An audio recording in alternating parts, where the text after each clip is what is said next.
Minuto, deputado. Presidente, nobres deputados presentes. Sou Luciano Coutinho. Vou ser bem direto para a gente evitar salamaleques e eu acho que o objetivo é as respostas. Me vem muito à mente a CPI da Petrobras quando vejo o começo do seu depoimento, quando nós ouvimos Gabriele e Graça Foster explicando Passadina, cheio de gráficos, cheio de dados, depois desmanchou tudo. E eu vou fazer minhas perguntas baseadas no acórdão do TCU 3011 de 2015, acórdão 800 de 2017 e o relatório da operação da Polícia Federal, Operação Bullish, que acho que o senhor foi... Não, o senhor estava no exterior e houve um pedido de condução coercitiva e busca, etc., na sua residência na Operação Bullish.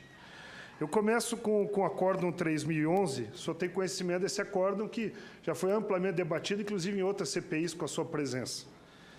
E a primeira pergunta que fica para o seu registro, daí ao final, quando eu terminar as perguntas, eu abro novamente para o senhor responder todas, para ficar mais fácil, é se houve indícios realmente de tratamento privilegiado concedido pelo BNDES à JBS?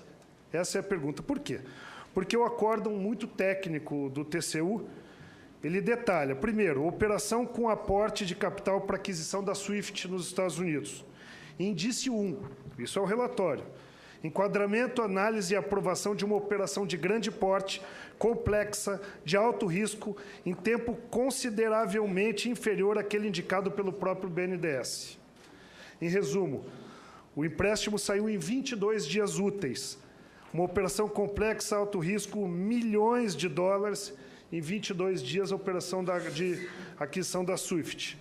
Indício 2, possível aporte de capital com risco de investimento para o BNDES, custo financeiro zero para a JBS, e valor acima do necessário para realizar o objeto dessa operação SWIFT. Diz aqui o TCU, possibilidade de não utilização do valor integral aportado na operação, que a JBS tinha em caixa e em aplicações financeiras 1,6 bilhões de reais depois da auditoria e do empréstimo realizado. Indício 3, contraditoriamente, a avaliação da equipe de análise do BNDES e da opinião conceituada de agências de risco que apontaram elevado risco na operação em razão da situação financeira da SWIFT e de crise no mercado de carne americana, as ações da JBS foram adquiridas com ágil, o que só seria justificável se as avaliações indicassem perspectiva de valorização e não o contrário. Indício 4. Esse indício 4 já na operação Smithfield Beef e National Beef, que o senhor referenciou que acabou um fiasco porque o próprio órgão americano de controle não deixou que acontecesse. Indício 4. Enquadramento e análise de uma operação de grande porte complexa em tempo muito inferior ao que o próprio BNDES. Essa segunda, gente, 15 dias úteis, ela foi aprovada dentro do BNDES, ainda mais rápida que a primeira da SWIFT, que foi em 22 dias. Indício 5. O BNDES Par, por meio de sucessivos aditivos, permitiu que os recursos no montante de 615 milhões de reais aportados à JBS, especificadamente na aquisição da National Beef, não utilizados na finalidade pactuada, permanecessem na posse da JBS sem finalidade específica. Depois a finalidade veio, que foi a Pilgrims. Indício 6. Utilização não justificada da expansão do número de pregões existentes da amostra a ser utilizado no cálculo do valor da ação a ser adquirida, resultando da escolha do valor mais elevado, que acabou numa condenação do TCU de 2 meses atrás, do senhor Luciano Coutinho, Joesley e de mais uma Manteiga, ex-ministro da Fazenda, a devolver 126 milhões de reais aos cofres públicos, matéria amplamente conhecida pela mídia dos últimos dias, o indício 6. Sétimo indício, já na operação da Pilgrims agora. Estudo o relatório TCU, não é relatório meu. Estou lendo o relatório ipsis literis do TCU. Indício 7. Enquadramento, análise e aprovação da operação da Pilgrims de grande porte complexa em 20 dias úteis. Então, a primeira, 22 dias úteis, a segunda, 15 dias úteis, a terceira, 20 dias úteis. A segunda pergunta é: qualquer brasileiro proprietário de uma empresa que procurar o BNDES na sua época ia conseguir um financiamento desses valores ou aproximado nessa velocidade? E continuo aqui minhas perguntas, senhor Luciano Coutinho. Indício 8. Descumprimento da vedação imposta pelo próprio Estatuto e Regulamento Interno quanto à vedação de participação societária em empresas com sede no exterior. Como é que superaram os estatutos? Indício 9. BNDES aprovou a realização de um aporte de capital na JBS no montante de 2 bilhões de dólares, nos quais 1 bilhão e 200 milhões de dólares parece não ter sido adequadamente justificado ou analisado. É uma nova ocorrência que foi para o acórdão seguinte, porque eles não encontraram a aplicação e não conseguiram a justificação de 1,2 bilhão de dólares no empréstimo do BNDES Par. É o TCU dizendo que não encontrou. É o indício 9. De qual operação, desculpe? Da operação JBS BNDES Par. Eu acho que são as aquisições da Pilgrims. Da Pilgrims. Indício 10. O BNDES Par já havia pactuado no contrato de operação uma fórmula de cálculo no valor da ação da JBS a ser utilizada para a conversão dos debêntures.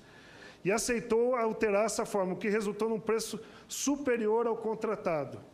Indício 10 de que houve tratamento privilegiado. Indício 11 e 12, para finalizar a primeira pergunta, presidente. O BNDES Par, já havendo pactuado o contrato de operação de conversão com as ações da JBS Brasil, em caso não tenha ocorrido a abertura do capital nos Estados Unidos, daria direito ao detentor dos debêntures a um prêmio equivalente a 10% do valor da operação no ato de conversão. O BNDES Par abriu mão desse prêmio, aparentemente sem contrapartida, o que pode representar um indício de dano para o banco e para o erário no valor de 350 milhões em valores históricos. E o último indício da participação do BNDES na evolução do capital.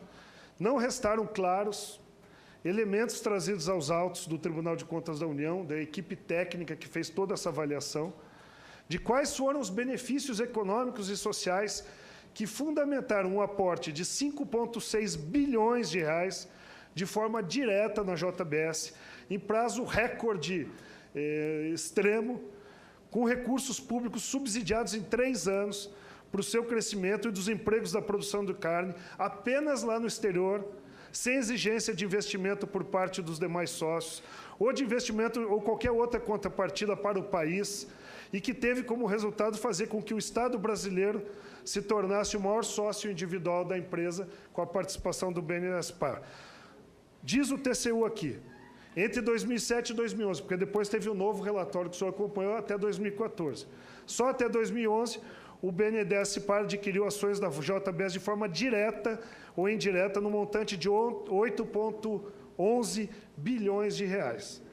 Essa seria a primeira pergunta, que são os indícios de tratamento privilegiado. O senhor fez uma apresentação detalhada, eu sou um doutor, pós-doutor na área, mas aqui está toda uma equipe técnica do Tribunal de Contas da União indo frontalmente contra a sua posição. A segunda pergunta, presidente, são os indícios de danos causados ao BNDES nessas 3 operações analisadas. Na aquisição da SWIFT, por exemplo, indício de possibilidade de dano de 69,7 milhões de reais. Operação seguinte, Smithfield, estimativa de dano, 163,5 milhões de reais. Na Pilgrims, ações com a elevação dos preços das ações atingiu 266,7 milhões de reais, diz o relatório do Tribunal de Contas da União. A ausência de demonstração de aplicação de parte dos valores. E aí, a imprensa, nos últimos dias, vem firmando tiro de que aqui está um caminho, e nós aprovamos a participação do Federal Reserve, do FBI, no acompanhamento do dinheiro desses empréstimos do BNDES nos Estados Unidos. Por quê? Diz o TCU e por que eu fiz aquele pedido aprovado de compartilhamento de informações com o governo americano.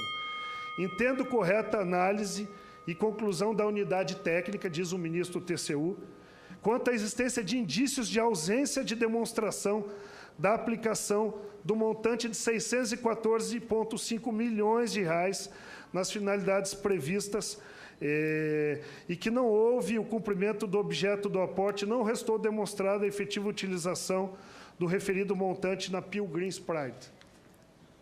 Somando os 3 valores das 3 operações, doutor Luciano Coutinho, existem indícios, diz aqui o TCU, que o BNDES Par pode ter aportado um montante de 3 bilhões R$ milhões em 3 operações, sem que haja demonstração de aplicação em objetos relacionados à operação, vez que não houve demonstração da realização. Sétimo, a ausência de análise dos benefícios econômicos, esse nós já tratamos. A ausência de realização do due diligence e de análise criteriosa em 3 operações. Nessa parte, eu trago a Vossa Excelência para que possa comentar. Nós estamos apresentando, presidente, a convocação do diretor técnico da KPMG e de outra consultoria, que são as responsáveis pelos relatórios técnicos que deram sustentação também ao BNDES e à JBS como contratante para essas operações, e que a CVM abriu uma investigação para entender como é que toda essa confusão tinha parecer de consultorias dando sustentação aos negócios. Pode haver uma nova linha de ação. Nono, indícios de irregularidades na aquisição de ações do Grupo Bertin e a sua incorporação. A operação aprovada do Grupo Bertin e os recursos foram liberados em 4 parcelas. Olha os valores envolvidos. Ao longo só do ano de 2008. Primeiro, 1 bilhão no final de abril, 500 milhões e depois 300 milhões em setembro e 700 milhões em dezembro. Então, aqui nós temos bilhões de reais numa pancada só, o Grupo Bertin, e depois nós vimos o que aconteceu com as delações premiadas, contando como ocorreram essas ações. Aquisição do frigorífico Independência. Também realizou em novembro de 2008 um aporte de 250 milhões. Já no início de 2009, quer dizer, em 2008, o BNDES Par autorizou um aporte de 250 milhões. Começou 2009, menos de 4 meses após a liberação dos recursos pelo BNDES, o Independência ingressou com recuperação judicial e faliu a empresa. Então, não sei qual foi a análise de autorizar, se o BNDES analisa a saúde financeira de uma operação como essa, com tanto conhecimento, tantos técnicos. E a última aqui, presidente, operação de troca de ações por créditos da Itaipu Binacional. Eu não tinha ouvido falar nisso. Foi a assessoria que fez uma avaliação grande e, pasmem, quem não ouviu também. Segundo a descrição elaborada pela equipe técnica do TCU, a terceira dessas operações avaliadas consistiu numa troca de um conjunto de ação de empresas no valor de 6 bilhões de propriedade do BNDES Par por direitos de crédito da Itaipu Binacional, avaliados pelo mesmo montante de propriedade da Eletrobras. Que operação é essa, senhor Luciano Coutinho, que nem eu, nem o meu pessoal técnico conseguiu troca de ações de 6 bilhões do BNDES Par com crédito da Itaipu, da Eletrobras? Qual foi a engenhosidade dessa operação? Quais são as perguntas que eu acho as mais importantes, presidente, para a minha subrelatoria, já que nós vamos encaminhar, com certeza, esse seu depoimento para a Polícia Federal, para o Ministério Público Federal, principalmente na Operação Bullish, que o senhor é um dos investigados.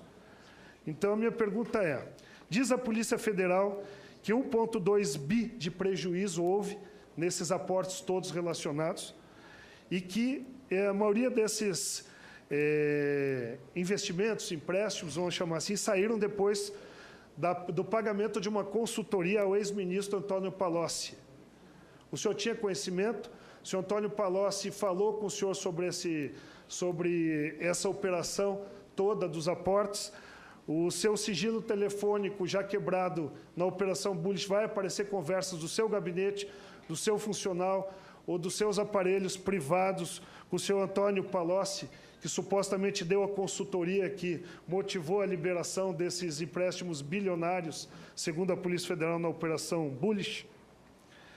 A delação do senhor Joesley Batista cita que pagava propina através do senhor Vitor Sandri ao ex-ministro Manteiga. O senhor tinha conhecimento e, da mesma forma, tinha contato com o senhor Vitor Sandri ou com o senhor Joesley Batista, diretamente ou indiretamente, através de alguns deles, que podem ser comprovados nas quebras de sigilo que vão chegar telefônicas aqui na CPMI? E, para finalizar, presidente, dos seus diretores, por isso que eu citei a Petrobras no começo.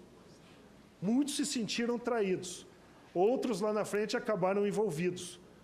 O senhor põe a mão no fogo pelos seus diretores, pelos seus assessores, que liberaram esses empréstimos em velocidade estapafúrdia e que envolve pagamentos de consultorias a ex-ministros com delações premiadas, para a gente saber lá na frente qual vai ser o tratamento, talvez numa segunda convocação ou num convite. Um convite para alguém que vem dizer que foi traído, ou uma convocação de alguém que pode estar envolvido, como aconteceu na Petrobras. E qual é o seu rendimento bruto mensal no período que estava à frente do BNDES? Se recebeu consultoria direta ou indiretamente através de alguma empresa ou de algum familiar de Vossa Senhoria, e se isso está declarado no Imposto de Renda Pessoa Física e Pessoa Jurídica. Seria isso, presidente. Agradeço Vossa Excelência e concedi um pouco tempo a mais para o deputado delegado Franceschini, uma vez que ele é subrelator desta área de contratos, não é? E é sabido por todos nós e por o povo brasileiro que se esses dois irmãos não tivessem o Brasil como sócio, não teria acontecido essa catástrofe, não é? Passo então a palavra ao senhor Luciano Coutinho, de uma forma objetiva, responder, então, o questionamento do deputado Franceschini.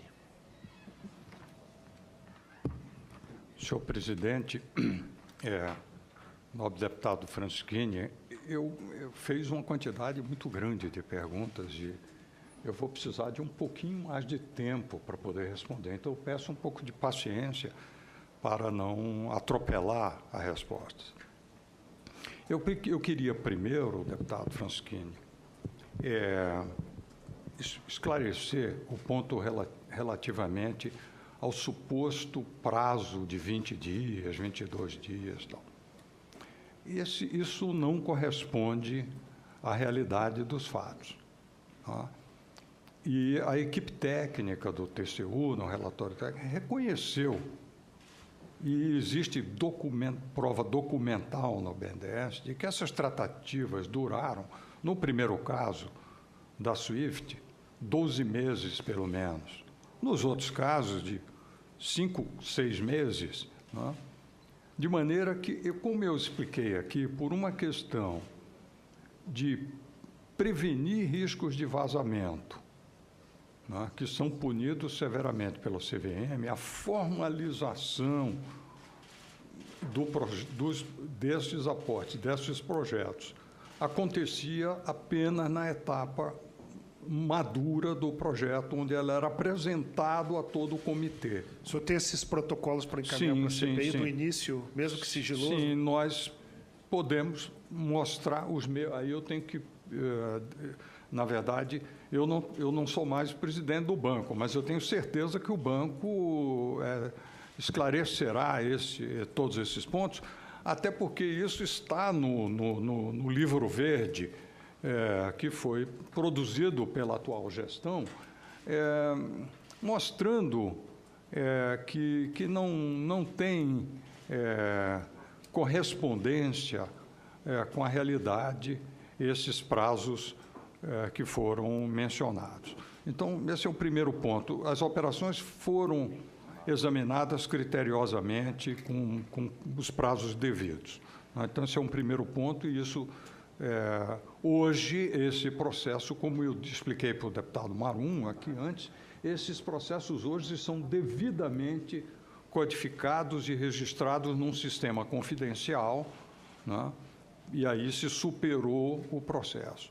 O que antes havia uma certa informalidade, mas os registros existem, de que haviam tratativas em curso. Porque realmente seria impossível uma operação de alta complexidade ser feita em 20 dias. Tá? Então, mas isso aqui está... Então, esse é o primeiro ponto, e isso é um ponto que se aplica a todas as operações mencionadas. O segundo ponto importante é que há uma expressão que não corresponde à verdade dizer que esses aportes foram a custo zero. Na verdade, esses aportes foram uma participação acionária que gera direitos econômicos relevantes. Primeiro, a participação acionária da propriedade das ações, que tem liquidez. Segundo, ela gera direitos econômicos, a recepção de dividendos, né, que é uma remuneração da participação acionária, e a expectativa de ganhos de capital através da valorização das ações, o que de fato aconteceu. Né? Então, o investimento e o horizonte de investimento de uma empresa como BNDESPar não é similar a de um fundo de private equity, que tem 2 anos de prazo. Ele tem uma perspectiva de médio prazo, de longo prazo, aguardando o pleno amadurecimento das condições. Não é? Então, por exemplo, a questão não é pertinente falar em custo zero ou de recursos subsidiados. Não houve recurso subsidiado. Esses são recursos, como eu mostrei, gerados pela própria capacidade da BNDESPar. Não é? Vamos à questão dos supostos ágios na compra dessas participações. Vossa Excelência mencionou, né, para os casos, e posteriormente, no segundo bloco de perguntas, aqueles cálculos de diferença que foram mencionados. De onde vêm essas diferenças? Tá? E aqui eu preciso tomar um pouco de tempo para explicar. Como é que o mercado de capitais precifica uma empresa resultante de uma aquisição? Tá? Vamos tomar o caso, por exemplo, da primeira aquisição, que foi a operação da SWIFT. A JBS era uma empresa que faturava 3,8, quase 4. A SWIFT era uma empresa de 10 bilhões de dólares. Ao câmbio da época, sei lá, isso representaria 20 e tantos bi. Então, a JBS, assim, era uma empresa relativamente pequena, olhando o contexto. Isso interno. Não é indício de risco? Uma empresa de 4 comprar uma de 10 bi dólar lá fora, hein? Sim. Não, porque aí isso a gente deve explicar. Não? Mas eu queria primeiro falar da precificação. Não? Nós estamos comparando uma empresa pequena, regional, e tinha uma participação até relevante no mercado brasileiro e um pedacinho do mercado argentino, com uma empresa que, posteriormente, quando compra a SWIFT, se transforma, primeiro, em número de cabeças, a maior abatedora de gado bovino no mundo, a terceira empresa no mercado americano, muito próxima da segunda, uma empresa que tinha uma subsidiária na Austrália com 55% de participação no mercado australiano e do mercado australiano forte exportadora para o mercado asiático e ainda operações no resto de países do Mercosul. Então, a JBS, ela quintuplica de tamanho ao adquirir a SWIFT e se torna uma empresa de escala internacional, com acesso ao mercado do Pacífico, com acesso ao mercado do Atlântico. Então, ela se transforma. Ela colhe o resultado da história, de toda a história da SWIFT, que foi uma das empresas pioneiras em internacionalização, em operar em outros mercados. Bom, como é que o mercado precifica? Tá certo? O mercado precifica através de um método chamado fluxo de caixa descontado.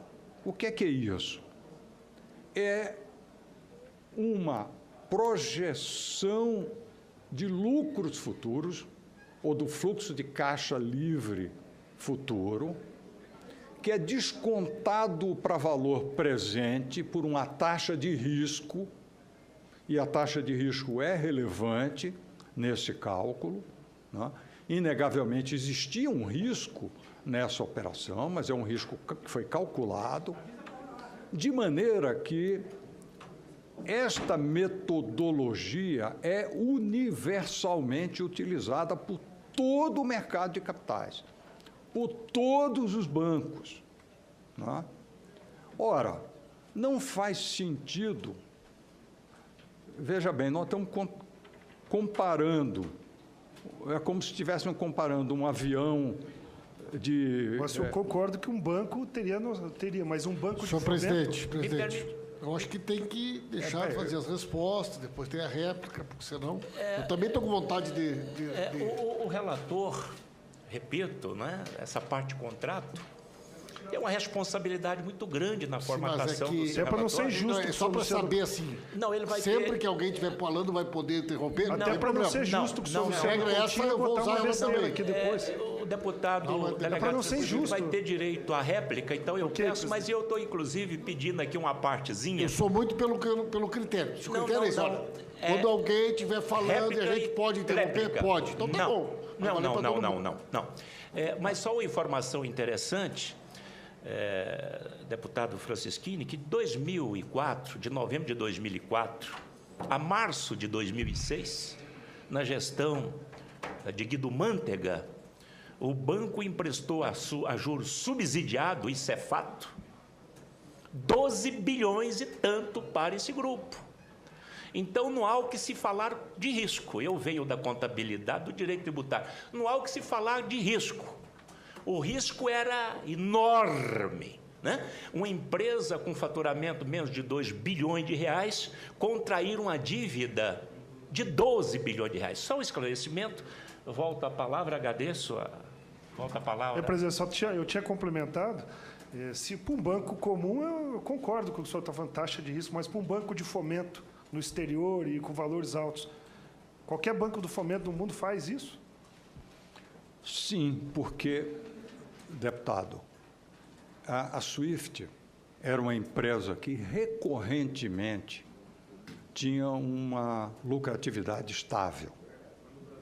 Não, a SWIFT nos Estados Unidos, que foi a... Por isso eu falo fomento no Brasil. Sim, porém, num certo momento, ela foi vendida para um fundo de private equity, que não era do ramo. Ela foi vendida pela última... A família havia vendido muito antes, nos anos 60, depois foi comprado por uma empresa da área de alimentos, e, posteriormente, ela foi vendida a um fundo de private equity. Esse fundo colocou uma gestão na SWIFT que não entendia do negócio. E, de repente, a SWIFT, que era uma empresa estável e lucrativa, ela começa a dar prejuízo. Houve também um fato de doença da vaca louca numa das unidades que fechou os mercados de exportação. Fechamento de mercado de exportação dos Estados Unidos provocou um excesso de oferta doméstica e esmagou as margens. Outras falhas de gestão, eu não vou entrar aqui, da então fundo de private equity que geria a SWIFT, estavam muito bem identificadas no plano de negócio. Ou seja, quando foi feito o diagnóstico, a JBS sabia exatamente quais medidas precisariam ser tomadas para recuperar a rentabilidade tradicional da SWIFT, né? O plano de negócios previa que isso seria feito em 2 anos ou 3 anos, eu não me recordo agora. O fato é que em 12 meses, né, a nova gestão conseguiu reverter o resultado, né, com medidas adequadas à gestão. Então, havia risco, sim, mas havia também o expertise de uma empresa que tinha experiência de aquisições e de reestruturações. E tinha também o suporte, não é, de consultores especialistas e de um grande banco americano que havia preparado um plano de negócios robusto.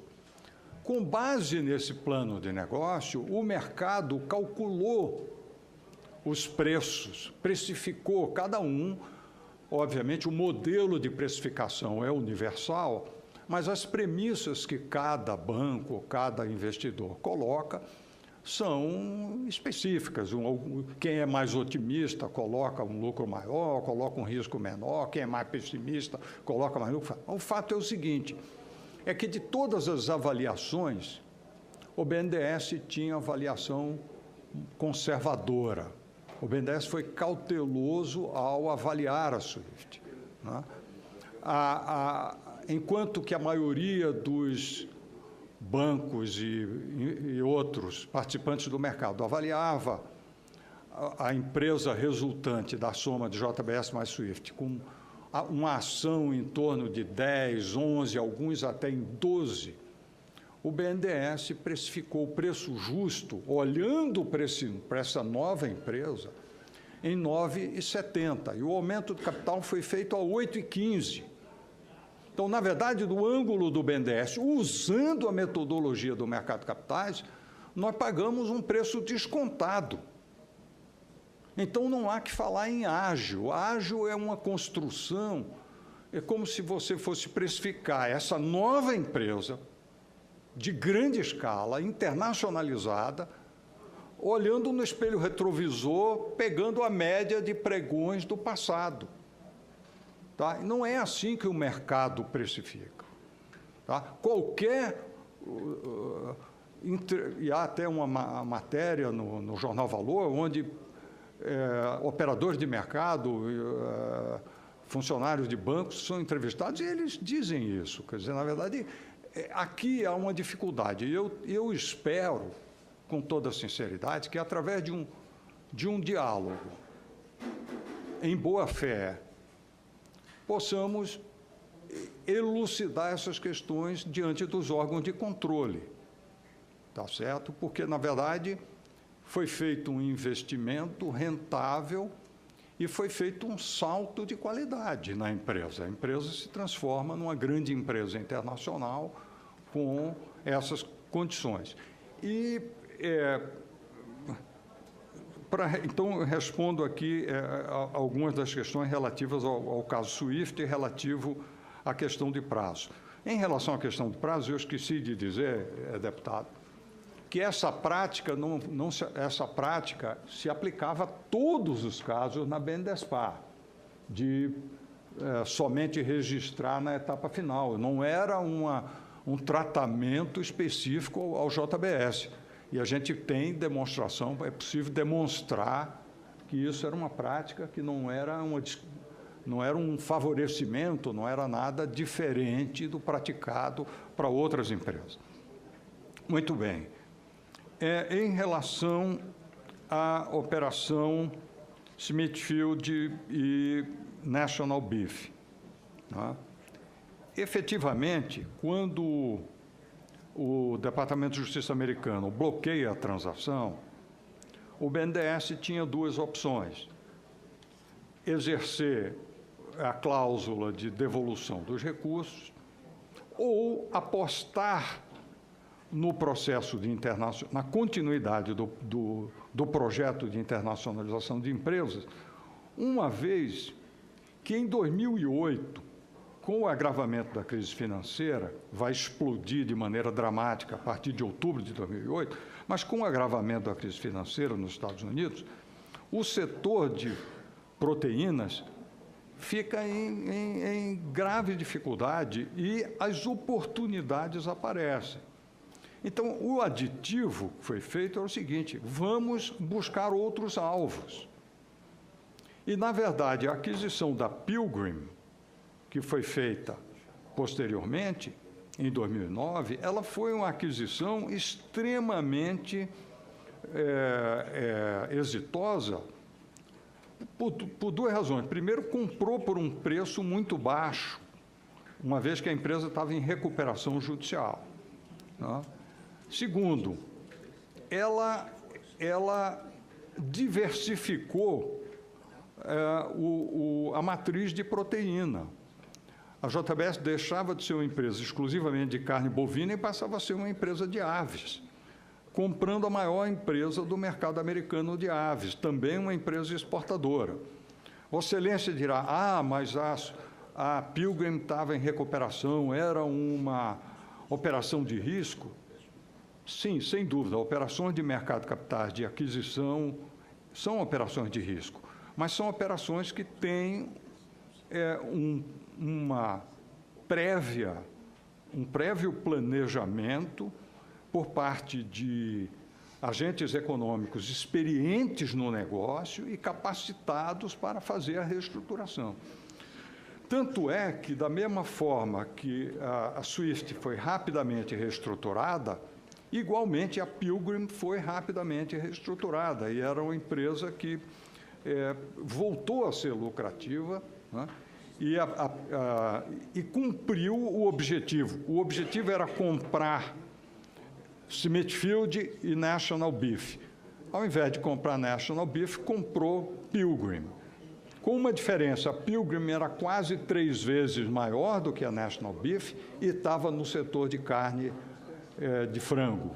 Portanto, ela cumpriu, não há desvio de finalidade, ao contrário, uma total aderência, até com vantagens ao plano de internacionalização da empresa. Essa é a visão que nós temos, né? Porque uma vez que você entra na empresa, que você se torna sócio, você quer que a empresa aproveite as melhores oportunidades em prol da valorização, da sua valorização. De maneira que aqui eu queria aproveitar e passar para uma questão que a Vossa Excelência fez no fim, que é o suposto, e aqui realmente há uma diferença de ponto de vista, a ausência de comprovação da utilização de recursos. Tá? Nós gostaríamos de dizer o seguinte: nós temos comprovação para o uso dos recursos. Né? Ocorre que uma parcela desses, por exemplo, no caso da SWIFT, o valor do equity comprado, o valor das ações, foi 225 milhões de dólares. E havia uma dívida acumulada de 1.129 bilhões de dólares. Então, na verdade, havia necessidade de reestruturar as finanças da SWIFT, de uma reestruturação do capital. Isto significava reduzir dívidas. Quer dizer, na verdade, a SWIFT foi comprada por um valor de equity pequeno e a absorção de uma dívida grande. E isso exigia a redução de dívida. E a comprovação de que essas reduções de dívida foram efetuadas poderá ser feito pelos auditores, tanto lá quanto aqui, né, está disponível. Quer dizer, há comprovação do uso dos recursos, né? Tanto no caso da SWIFT, quanto depois no caso da compra da Pilgrim e da Bertin, existe a comprovação do uso do recurso. Então, eu queria adiantar uma questão. Eu acho que, deputado, essas informações devem ser requisitadas ao banco, ao BNDESPAR, que eu tenho absoluta certeza serão fornecidas a Vossa Excelência. Bom, ainda sobre a questão da capitalização da debênture, tá certo? Eu queria explicar aqui, e aqui também é um tema complexo. Quando foi feita a operação de Bertin e Pilgrim, tanto Bertin quanto Pilgrim trouxeram um volume de dívidas inconveniente para a estrutura de capital. Seria para adequar a estrutura de capital a uma estrutura manejável que permitisse à empresa continuar emitindo bônus e ter acesso ao mercado internacional de capitais, era necessário uma operação de redução, de readequação de capital. Então, essa operação foi feita, esse suporte, como o BNDESPAR já tinha uma participação acionária relativamente grande, ela foi feita através de uma debênture. O objetivo inicial era que houvesse uma abertura de capital da JBS nos Estados Unidos. A JBS USA abrisse o capital. E a debênture fosse convertida numa participação acionária nos Estados Unidos. Os regulamentos do Banco Central permitem o apoio do BNDES a uma empresa controlada, domiciliada no exterior, desde que controlada por brasileiros domiciliados no Brasil, residentes no Brasil. Então, aqui não há um problema de regulação. Pois bem, seguidamente, as informações dadas pelos assessores era de que o mercado de capitais americano passava por uma fase muito negativa, muito difícil, e que as empresas de proteína estavam subprecificadas, de tal maneira que uma abertura de capital naquele período, 2009 ou mesmo 2010, seria uma abertura de capital potencialmente onerosa, em que nós poderíamos perder, tipo, 400 milhões, aqui um número que eu posso estar falando um número não exatamente preciso, né, que a memória nem sempre, então, com essa ressalva. Mas a gente corria um grande risco, forçar uma abertura de capital num mercado onde a situação era difícil. Então, foi dado, a JBS, então, pagou um prêmio para ter mais um ano, né, para poder fazer esse aumento de capital. Ainda assim, como o mercado de capital lá fora não melhorava, em início de 2011, porque a capitalização foi feita em maio de 2011, a JBS inicia uma tratativa com o BNDES para a capitalização dessa debênture na forma de participação acionária na JBS Brasil. Tá certo? Então, o banco se defrontou com a seguinte opção: ou bem, nós esperamos até o fim do ano, correndo o risco de uma abertura de capital no exterior onerosa, ou não, esperamos até o fim do ano, e aí entra a cláusula de conversão obrigatória, e nesta cláusula de conversão obrigatória havia os 10% de incremento do principal. Apenas nesta circunstância, quer dizer, não era um direito que valia, era um direito restrito à circunstância em que o parceiro não exercesse, não fizesse abertura de capital e então acionava essa cláusula. Pois bem, à época em que a conversão foi feita, todo o mercado, em média, se você pegar 15 bancos e pegar a média, o preço previsto de JBS no fim de 2011 estava em torno de 8,5, se não me falha a memória. E então, a expectativa é que, se nós fôssemos esperar para converter, nós íamos converter por um preço mais caro e menos favorável, né? Vamos supor que a gente não tivesse aceito a proposta de então e o preço se confirmasse. A expectativa, o sinal que o mercado estava nos dando se confirmasse. Nós seríamos acusados de ter causado um prejuízo, porque seria dito, pô, você teve a oportunidade de converter a 7,04 e não converteu, quando todo o mercado lhe sinalizava que o preço ia subir. Tá certo? Ora,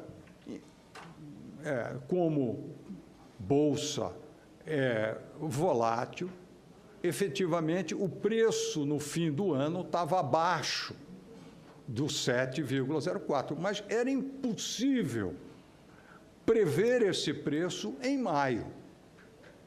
Tá certo? Em maio o preço estava oscilando acima de 8, de tal maneira que nos parecia vantajosa a conversão a 704. Tá certo? Então, essa foi o racional.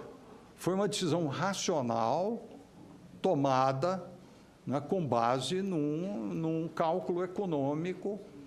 E não há que falar em ter aberto mão, não se abriu mão de nenhum prêmio, porque essa foi uma decisão racional tomada muito antes, e que esse prêmio só aconteceria na hipótese de, no fim do período, não ter acontecido o aumento de capital, e só se nessa hipótese. Então, aqui, perdão. Capital não aconteceu, né? Ele está concluindo e Vossa Tá. Excelência Não, terá a réplica. Eu estou explicando ao deputado que é o seguinte: as matérias de mercado de capitais são muito mais complexas, tá? E elas não podem ser simplesmente simplificadas de uma maneira linear, porque aí nós vamos chegar a conclusões não verdadeiras, né, a respeito de danos ou de prejuízos, etc. Bom, finalmente, eu acho que eu já respondi os pontos sobre cálculo, precificação, que a precificação é para frente, sobre a questão da ausência de demonstração, já respondi também, a questão de ausência de due diligence. Ocorreram as due diligence. As due diligence foram feitas pela compradora, pela JBS, dos alvos, das empresas alvos compradas, e foram auditadas por empresas. Tá certo? O BNDES está, inclusive, em fatos relevantes, né? E o BNDES, através de um acordo de confidencialidade, olhou essas due diligence. Então, não foram feitas sem. Finalmente, tem a questão do independência. A questão do independência foi avaliada da seguinte forma: o Independência era uma empresa que tinha uma excelente reputação, embora era uma empresa fechada, que queria migrar para o novo mercado e já havia adotado práticas do novo mercado. O Independência era uma empresa que tinha feito, há 2, 3 meses antes da operação do BNDES, a emissão de um bônus no mercado internacional, com apoio do mercado internacional, de cerca de 300 milhões de dólares. Então, não era uma empresa que não tinha a devida qualificação. Era uma empresa auditada por uma das grandes auditorias internacionais, se não me falha a memória, a BDO. E era uma empresa que tinha também o suporte de outros bancos privados, não é? Então, de tal maneira que o BNDES decidiu apoiar a empresa, considerando todas essas condições, quer dizer, uma empresa que já havia ido ao mercado, uma empresa que tinha uma auditoria de primeira linha, né, considerando que o custo-benefício de fazer um due diligence não compensava, e inclusive, isso não era obrigatório, não era posteriormente, os normativos do banco tornaram obrigatório, a partir de 100 milhões, ficar obrigatório fazer, mas na época não era, e se considerou, por todas as informações, que a empresa era uma empresa rígida, que tinha práticas, etc. Foi, de fato, uma enorme surpresa que 2, 3 meses depois a empresa tenha... Em função dessa grande surpresa, o banco não fez o segundo aporte. Curiosamente, que após o aporte do BNDES, outros grandes bancos internacionais ofereceram crédito, e não pouco crédito, à empresa, né? De maneira que foi feito em São. O contrato tinha uma cláusula de arbitragem. Nós seguimos o contrato, nós fizemos uma arbitragem, né? Porque nós não conseguimos entender como é que, num período tão curto, a empresa que tinha demonstrativos saudáveis, ela tinha se deteriorado tão depressa, né? Mas, infelizmente, a arbitragem foi contrária ao BNDES, né? E aí, paralelamente, por iniciativa própria, o Ministério Público examinou o assunto e o Ministério Público chegou, isso paralelamente ao processo de arbitragem, chegou à conclusão de que não havia uma irregularidade, o que nos deixou sem motivação. Assim, bom, nós perdemos a arbitragem, tem aqui um posicionamento independente do Ministério Público dizendo que não tinha enxergado irregularidade. Então, essa é a história do Independência. Nós perdemos na Independência, assim como outros bancos, grandes bancos perderam, né? Então, isso aqui esclarece com toda a franqueza a questão do Independência. Vossa Excelência perguntou ainda. Itaipu. Sim. Se não me falha a memória, que eu vou pedir a Vossa Excelência depois para eventualmente complementar essa informação, havia um interesse do Tesouro Nacional em capitalizar, né,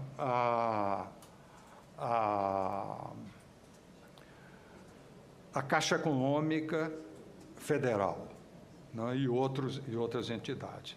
E aí, uma das formas de capitalizar seria com ações, né? A capitalização com ações era uma capitalização consistente com as normas fiscais.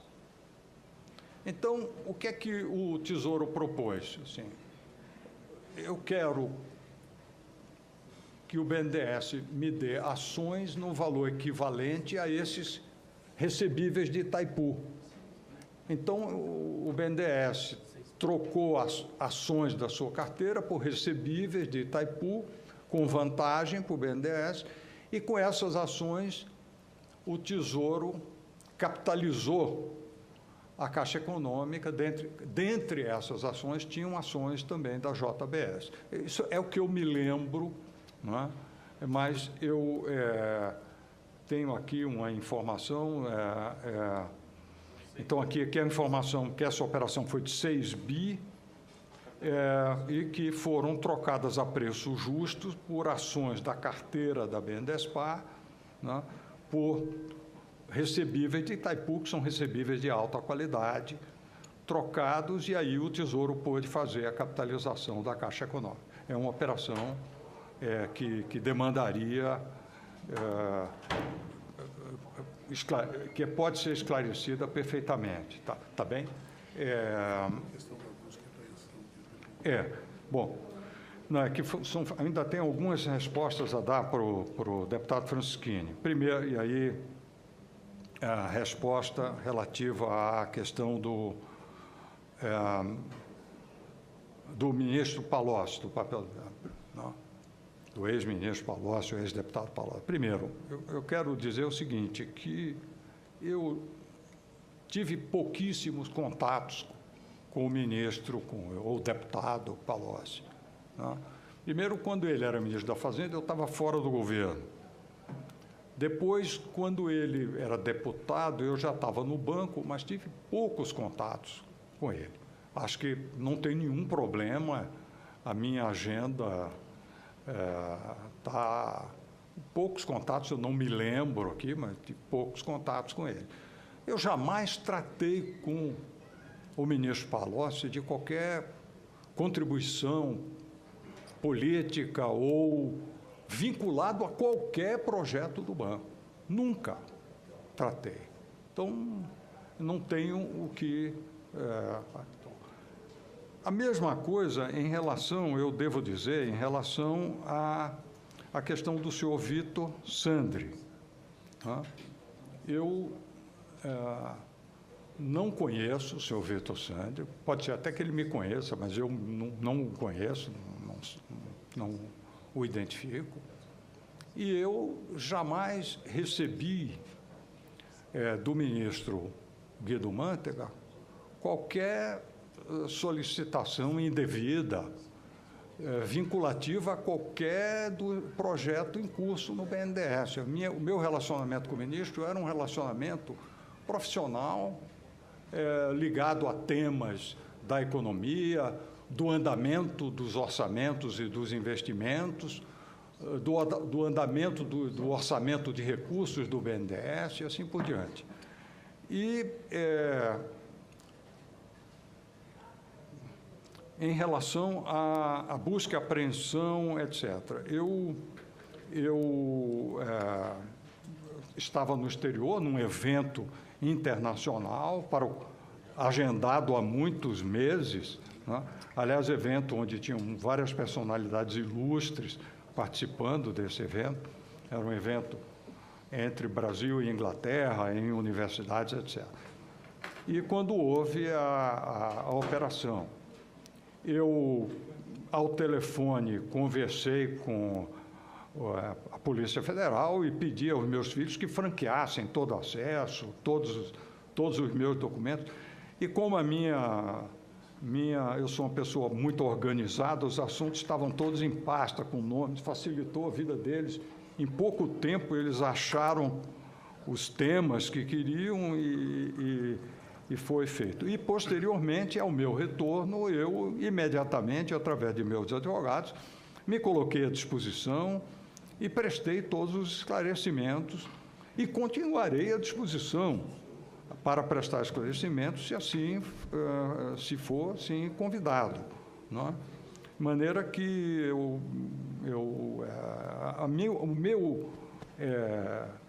a minha atitude, deputado, é de absoluta transparência. Eu tenho total disposição de prestar todas as informações. E Vossa Excelência perguntou o meu rendimento bruto durante o BNDES. Eu tive estritamente, eu nunca recebi um centavo de consultoria, não é? Durante todo o meu longo período do BNDES. Diga-se passagem, eu fui sócio de uma empresa de consultoria da qual me desliguei inteiramente dessa empresa.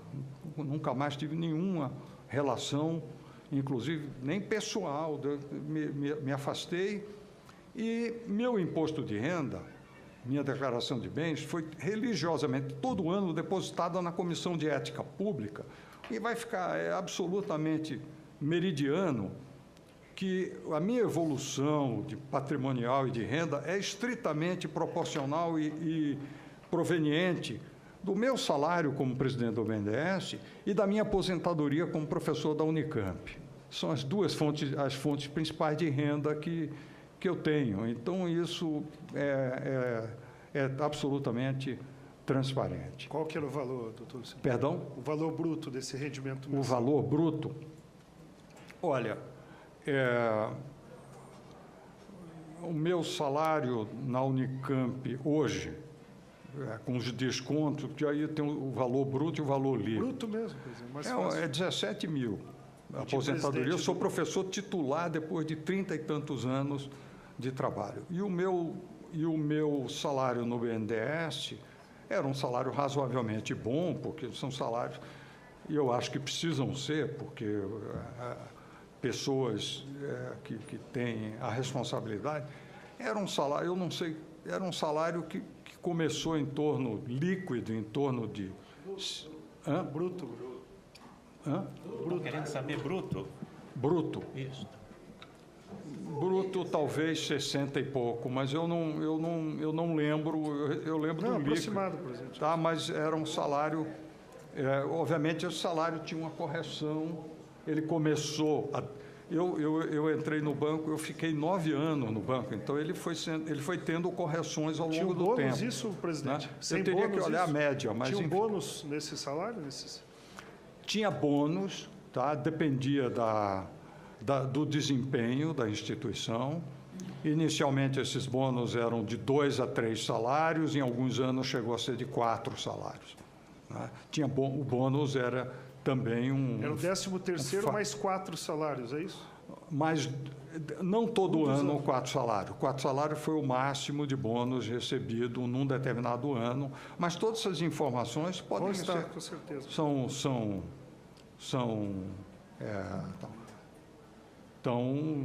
Estão declaradas, obviamente, na minha declaração de rendimentos. Não. Vossa Excelência tem 2 minutos para a réplica. Presidente, é rápida também, já que todos estão esperando para fazer as perguntas. A primeira é da lógica que eu continuo não entendendo e a Operação Bullish também não entendeu. De um banco privado, de um Banco Nacional de Desenvolvimento Econômico e Social. Eu não vi resultado no Brasil de emprego, de fomento, de renda, de investir, quanto? Quase 12 bilhões que Vossa Excelência trouxe, presidente, de investimentos. Se fosse aqui o presidente do banco privado, qualquer banco privado, tinha entendido completamente a lógica perfeita, mas um Banco Nacional de Desenvolvimento Econômico e Social, que seria um banco de fomento no Brasil, que deveria gerar emprego, renda, desenvolvimento regional, eu não vi. Então, essa é a primeira colocação. A segunda é, eu entendi a lógica de mercado, mas a lógica de mercado também, a Operação Bullish entra nesse detalhe também, que o contrato previa, né? Que o BNDES podia exigir os 10% de... Então, talvez na lógica de mercado, os 10% podia dar prejuízo até para o BNDES. Depois o senhor explica melhor. Essa que ficou a dúvida nesses 10% que o BNDES poderia exigir na questão das ações, dos debêntures, etc. A outra é sobre tanto Manteiga como Palocci. O senhor deve acompanhar na mídia, Palocci está em plena delação premiada. Nós já sabemos, pela própria Operação Bullish, que ele recebeu valores milionários da JBS como consultoria e, inclusive, foi divulgado pelos veículos de comunicação todos que foi momentos antes da liberação de grandes aportes pelo BNDES e que essa consultoria pode estar num dos itens, dos anexos da delação premiada de Antônio Palocci. E que também Guido Mantega tentou um acordo essa semana que não foi homologado e que deve voltar a sentar na mesa de negociação com o Ministério Público Federal, Procuradoria-Geral da República. E a pergunta foi nesse sentido que eu fiz a Vossa Excelência. Os contatos que teve com Guido Mantega e com Antônio Palocci, quando nós tivemos com a delação premiada pública e nessa comissão, continuam da mesma forma? Algum deles pediu e o senhor não atendeu? Ou tentou lhe pedir? Ou algum funcionário lhe relatou que estava sendo assediado? Ou o senhor tem informações internas, já que a presidente do BNDES desse último governo assumiu, durou alguns meses e a gente sabe que alguma coisa ela sabe, que ela desapareceu do BNDES em alguns meses. Queremos ouvir de Vossa Excelência, porque, com certeza, tornando pública essas delações premiadas, vai aparecer fatos novos, o senhor sabe disso. Qual é a sua posição para a gente entender? Se o senhor volta como convidado, como convocado, ou não volta, se não tiver citado em nenhuma das delações premiadas. Seria isso para encerrar, presidente. Com a palavra, deputado, com toda a franqueza, é o seguinte, eu nunca tive conhecimento de nenhum pedido ilícito ou de nenhuma consultoria, enfim, das atividades do ex-ministro Palocci, então, nunca tive menor conhecimento. E essas, também nunca recebi pedidos ilícitos, não é? E isso não teve, nem eu permitiria que se viesse a ter qualquer interferência na lisura dos processos do BNDES. Então, tenho a consciência absolutamente tranquila, posso dizer isso ao senhor, olhando nos seus olhos com toda a tranquilidade. E em relação à questão do prêmio, né? Assim, esse prêmio seria devido se e só se o BNDES aguardasse até o fim do período e acionasse a cláusula de conversão obrigatória. Tá? O que aconteceu foi uma capitalização feita vários meses antes, voluntária, em condições que nos pareciam muito mais favoráveis, porque a percepção que nós tínhamos é que nós perderíamos muito se aguardássemos o processo, porque as ações estavam subindo e a expectativa era de que todo o mercado é que elas continuassem subindo. Infelizmente, elas não subiram, porque o mercado de capitais é imprevisível e é volátil, né? Eu estava até invertendo, eu inverti o raciocínio para explicar, olha, supondo que a gente não tivesse aceito aquela proposta de conversão de capitalização a R$ 7,04, e depois, lá na frente, o mercado tivesse a 8,5, 9, nós seríamos acusados de ter deixado de aproveitar uma oportunidade vantajosa quando o mercado já sinalizava uma subida de preços. Apenas é um contrafactual, né, esse exemplo. Mas o que eu tenho a dizer é o seguinte: as decisões todas são feitas no banco de maneira racional, como um banco de investimento. Agora, eu quero dizer o seguinte: a BNDESPar é uma fonte geradora de lucro e de resultado para o sistema BNDES. Ela é pequena comparado ao sistema BNDES. O sistema BNDES é um banco de desenvolvimento, é um banco que emprestou há 20, 30 anos para a expansão do sistema hidrelétrico brasileiro, é um banco que apoiou a estruturação da energia eólica no Brasil, é um banco que apoiou os investimentos em infraestrutura no país, é um banco que apoiou o agronegócio, é um banco que apoiou a indústria brasileira, né? É um banco de desenvolvimento que empresta a longo prazo, do qual eu tenho orgulho de ter trabalhado. Então, eu acho que a BNDESPar é um braço de investimento, né, específico, e como eu mostrei aqui numa das transparências, ele não é uma peculiaridade, uma excentricidade do BNDES, ele é uma ferramenta que existe em vários países, não em todos, né, em vários países. Vamos concluir? Vamos concluir. Está concluído. Ok. Agradeço, Vossa Senhoria. Passo a palavra